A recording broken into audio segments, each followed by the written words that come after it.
더마카와 함께 시선 집중의 문을 열겠습니다. 어서 오세요. 네, 안녕하세요. 더마카입니다. 백빈님이 여러분 오늘도 더위와 싸워봅시다 라고 올려주셨습니다. 힘들어요. 와, 그 목소리 진짜 힘듦이 느껴지네요. 네. 진실한 목소리였어요. 잠자는데 너무 피곤해요. 아, 네, 목이 좀 쉬지 않았습니까? 네, 뭐 목에 기운이 하나도 없으시네요, 목소리에. 지쳤습니다. 솔직히 지쳤습니다. 네, 휴가 가세요. 그럴까요?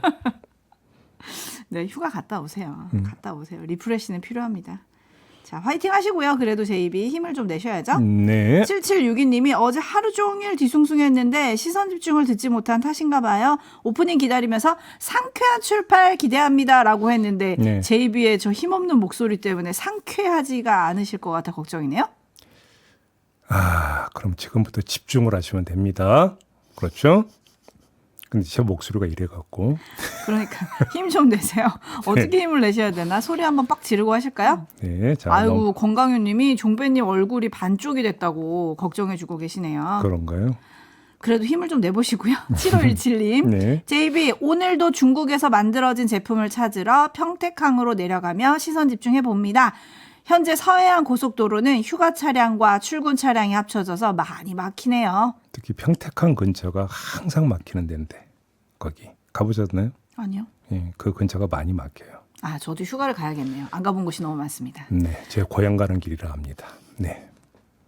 네, 3149님이 지난주 제일 더웠다는 경주에 여름휴가 다녀왔습니다. 자동차 뒷좌석에서 준비해간 과자만 먹던 형을 제외하고는 온 가족이 몸무게가 다들 빠져서 돌아왔습니다. 왜 형만 그렇게 특혜를 누리셨을까? 그러니까 형 좋겠다. 예. 휴가를 다녀왔어도 여전히 덥네요 라고 해주셨는데 덥다는 얘기 진짜 많이 해주고 계신데요. 제가 지난번에도 말씀드렸지만 덥다 하면 더 더우니까 말로만이라도 안 하시면 좋을 것 같아요. 사우나 가서 땀을 쫙 빼면 될까요?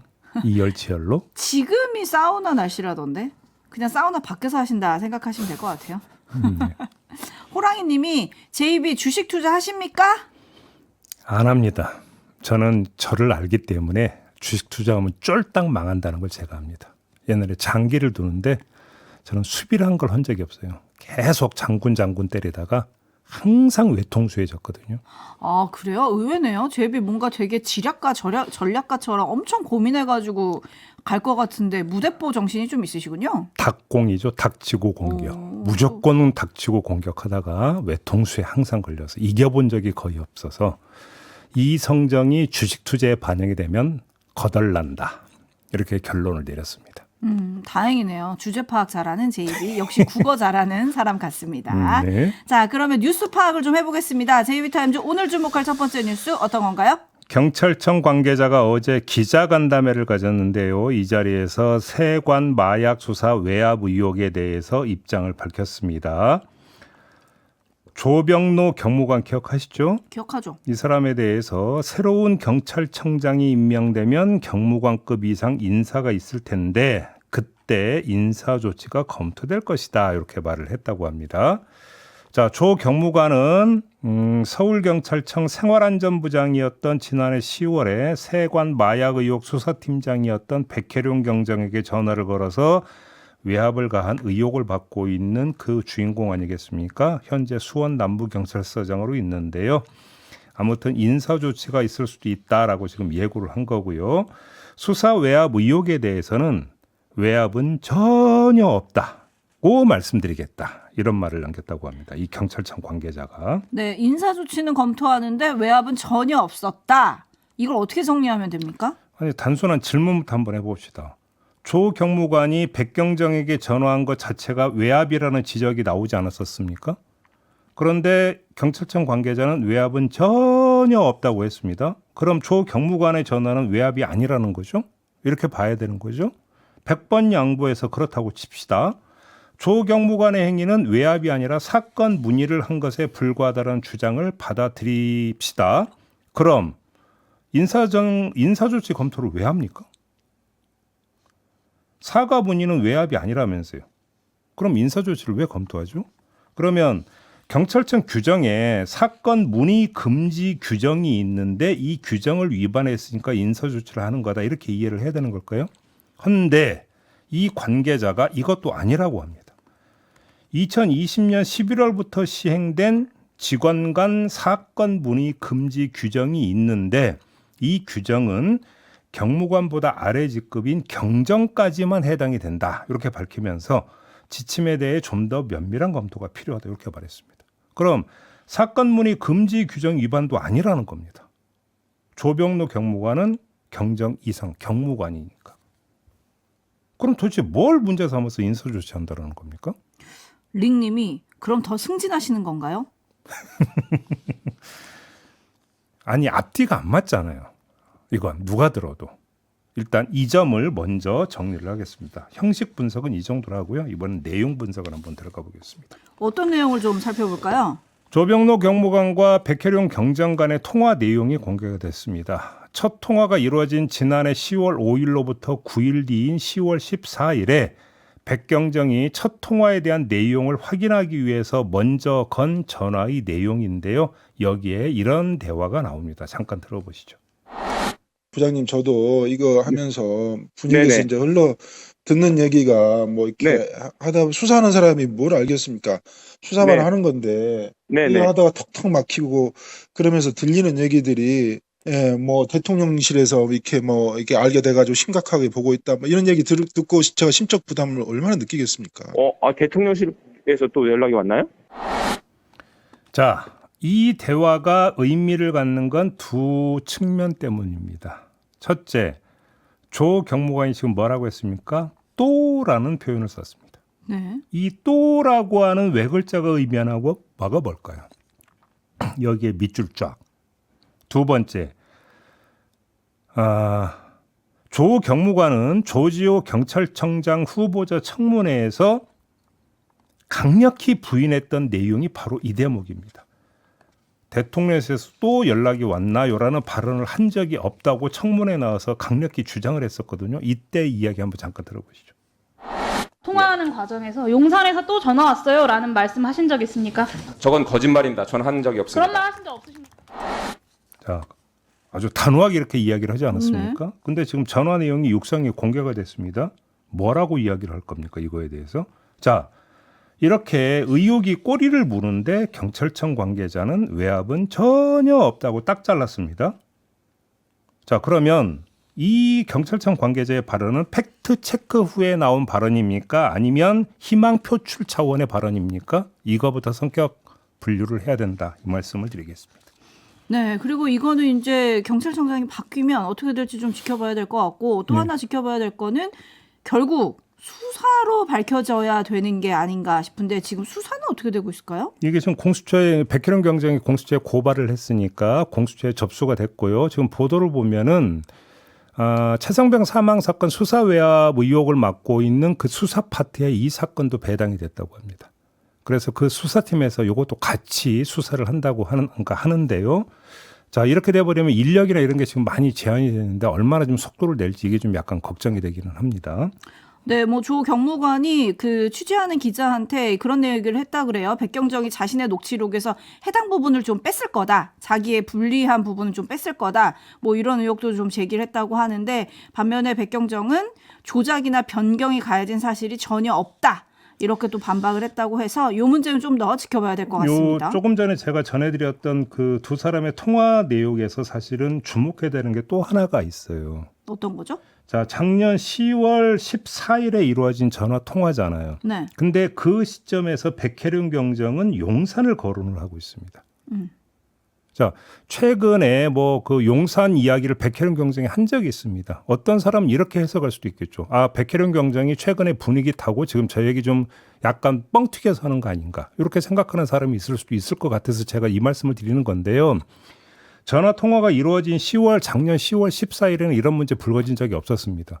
그런데 조병로 경무관과의 지금 전화 통화에서 백혜룡 경정이 용산 관련 이야기를 하고 있다라는 점, 이걸 도대체 이 맥락을 어떻게 이해할 거냐. 이것도 좀 놓치면 안 되는 부분이다. 이 말씀까지 함께 드리겠습니다. 네, 제이타임즈 다음 주목할 뉴스는 어떤 건가요?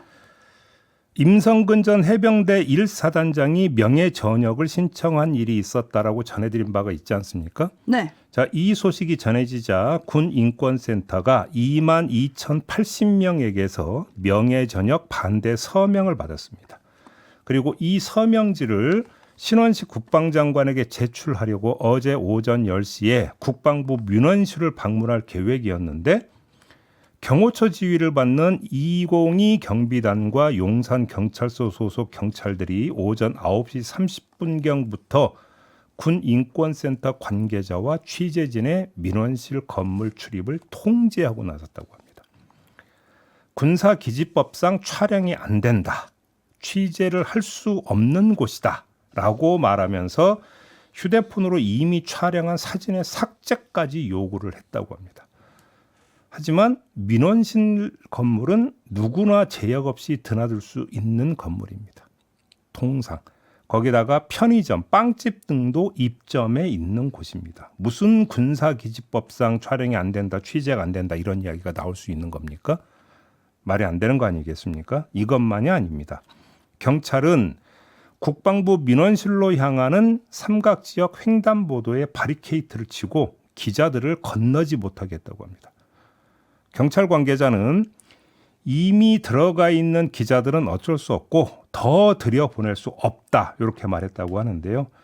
결국 군인권센터 임태훈 소장과 김형남 사무국장 두 사람만 통행이 허가돼서 서명지를 민원실에 전달을 했고 기자들 취재는 완전히 막혀버렸다고 합니다.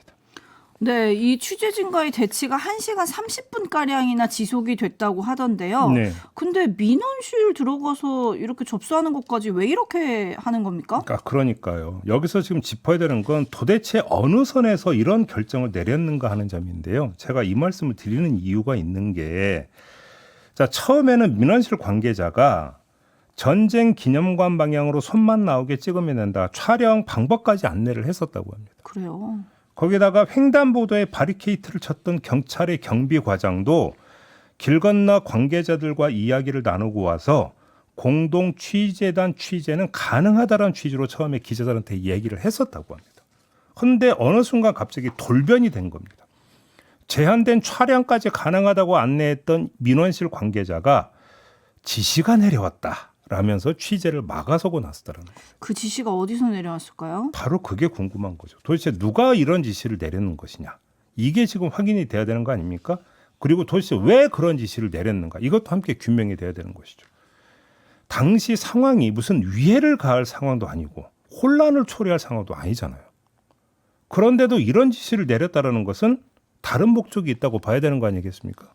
그 목적이 뭐겠습니까? 이게 심기보호 차원 말고는 해석할 방법이 뭐가 있습니까? 심기보호가 장관님 심기보호인지 임성근 전 사단장 심기보호인지 그건 모르겠습니다만. 네. 근데 오히려 이렇게 막아서면서 더 시끄러워지면서 보도는 더 크게 난 게 아닌가. 제 말이요. 이런 생각이 좀 들긴 하네요. 결국은 노이즈 발생시켜서 주목 효과만 더 끌어올린 거 아니겠습니까? 네, 그걸 노리신 건 아닐 텐데. 그런 생각이 드네요. 네. 뭐 임태훈 군인권센터 소장은 업무 방해와 언론 자유 침해라면서 법적 대응을 하겠다 이렇게 밝히기도 했는데요. 이 내용도 좀 궁금해집니다. 결국은 이것도 누구의 지시냐? 이게 좀 궁금해지네요. JB타임즈 다음 주목할 뉴스는 어떤 겁니까? 블랙 요원 신상정보 유출 사태가 발생한 국군정보사령부에서 다른 일이 또 발생했다고 합니다.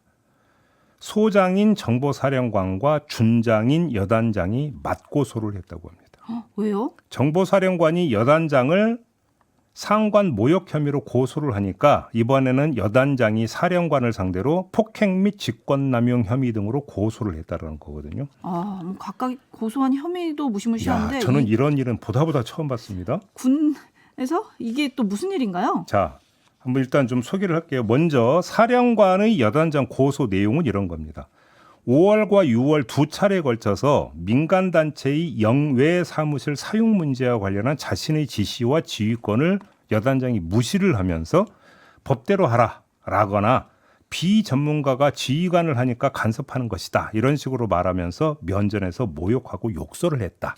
이게 고소의 취지입니다. 다음은 여단장이 사령관을 상대로 고소한 내용입니다. 사령관이 보좌관을 시켜서 자신의 출퇴근 시간 등 동향을 감시해 보고하게 했고 6월 7일 보고를 안 받겠다 나가라 라고 말하면서 극심한 모욕감을 주는 동시에 결재판을 던졌다 라는 주장이라고 합니다. 양쪽 다 좀 문제가 있어 보이는데요. 이 내용만 들으면.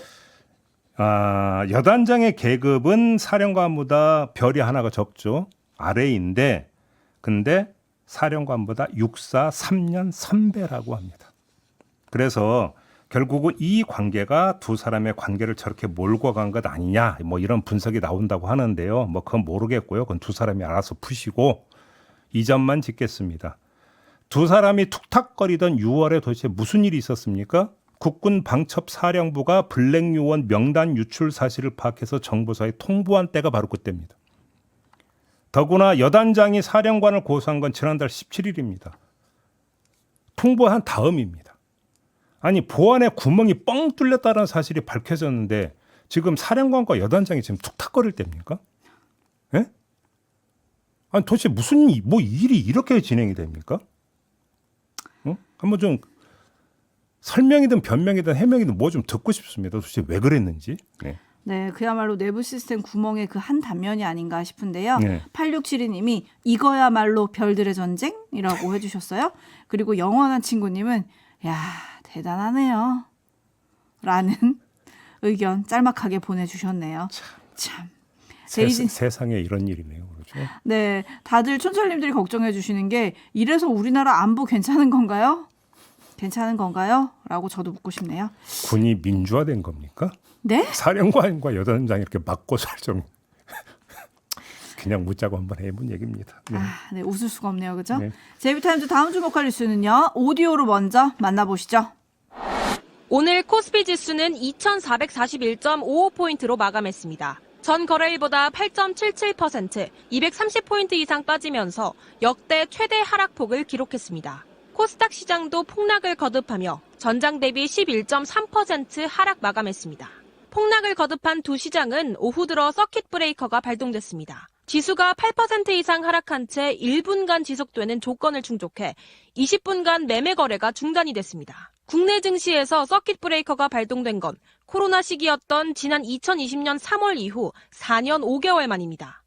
거래가 재개되고도 추락을 거듭하며 코스피는 9개월 만에 장중 2,400선이 무너지기도 했습니다. 코스피, 코스닥에서 오늘 하루 사라진 시가총액은 235조 원에 달합니다. 네, 뉴스에서 오늘이라고 한 건 어제입니다. 네, 충격파가 큰 것 같아요. 아까 제이비타임즈 시작하면서 어떤 분이 저한테 주식하냐고 물어봤죠. 네. 아마 이 뉴스 때문에 물어보신 것 같은데요. 맞습니다. 네. 주식안한 제이비가 승자라는 댓글이 그 뒤에 왔었거든요. 그런가요? 네. 아무튼 어제 엄청난 혼란이 있었습니다. 뭐 원인이 여러 가지로 분석이 되더라고요. 미국 경기 침체에 대한 우려, 그다음에 일본 중앙은행이 금리를 올리지 않았습니까? 그래서 발생한 엔고 현상, 뭐 중동 전쟁 우려 등등 여러 가지 요인이 복합적으로 작용했다 이런 분석이 나오고 있던데, 자, 더 큰 문제는 그렇게 제시됐던 여러 요인들이 스쳐 지나간 과거형 요인이 아니라는 거잖아요. 앞으로도 계속될 또는 더 악화될 수도 있는 요인이라는 게 지금 문제 아니겠습니까? 중동 전쟁에 대한 우려라고 이제 아직 시작도 안 됐습니다. 그렇지 않습니까? 자, 이렇게 보면 제가 볼 때 어제 상황도 엄청 중요했지만 오늘이 더 중요할 수도 있다. 이런 말씀을 안 드릴 수가 없죠. 오늘의 증시가 어떻게 되느냐, 충격파를 딛고 안정세로 접어드느냐 아니면 더 곤두박질 치느냐, 이거에 따라서 장기화되느냐 일시적 현상으로 끝나고 넘어가느냐, 터널 통과하느냐, 이게 갈리는 거 아니겠습니까? 오늘에 좀 주목을 해볼 필요가 있을 것 같습니다. 네, 오늘 상을 좀 주목해야 될 것 같고요. 지금 호랑이님이 저는 주식 뺄까요? 버틸까요? 유유유라고 보내주셨는데 참 이걸 저희가 전문가가 아니라서 어떻게 뾰족한 답을 드릴 수가 없다는 게 좀 답답한데 섣불리 말씀을 드릴 수가 없죠. 네. 네. 일단 대통령실은 지금 24시간 시장 동향을 모니터링하고 있다. 필요할 때 그 컨틴전시 플랜을 가동해야 될 것 같다. 뭐 그래서 긴밀하게 대응을 할 예정이라고 하고요. 네. 오늘 아침에는 거시경제금융현안 간담회 일명 F4 회의가 지금 열린다고 합니다. 네. 네, 그리고 이게 지금 사실은 되게 복합적인 우려잖아요. 네. 미국의 경기 침체 우려, 그다음에 엔캐리 청산 이 얘기도 있고 지금 AI 버블론도 있고 뭐 등등 여러 가지 원인들이 복합적으로 만들어낸 충격인데 제이비가 말한 대로 과거가 아니라 현재 진행형 또 다가올 미래에 대한 문제들이기 때문에 이걸 어떻게 봐야 할지 정말 걱정이에요. AI 버블 이야기가 나오고 있고 그러면 이제 반도체로 이게 바로 직격이 되는 거고 반도체에 영향을 미치면 대한민국 경제를 지금 끌고 가는 견인차가 반도체 부문인데 대한민국 경제에 어떤 영향을 미칠지는 여기서 설명할 필요도 없는 것이고 이런 거 아니겠습니까? 그렇기 때문에 이것이 일시적으로 뭔가 어떤 금융권 안에서만 발생한 일이기 때문에 잠깐 출렁인 게 아니라고 한다면 바탕에 사실은 산업계의 움직임이 있다고 한다면 이게 좀 더 길게 갈 수도 있더라면 이제 문제가 좀 심각해지는 거죠. 도대체 이걸 어떻게 극복해낼 수 있는가? 또 당국은 이렇게 되면 어떤 처방전을 내놓는가? 이걸 좀 봐야 되는 거 아니겠습니까? 근데 어제 뭐 뾰족한 게 나온 것 같지는 않습니다. 그렇죠? 네. 오히려 그 전에 어제 출렁이기 전에 대통령실에서 뭐 일시적 현상 그러니까 좀 낙관하는 이야기가 나오는데 그 낙관이 어제 무너져 버렸다. 요 얘기까지 확인을 해야 될 것 같습니다. 자, 마무리하죠. 더마카 수고하셨습니다. 고맙습니다.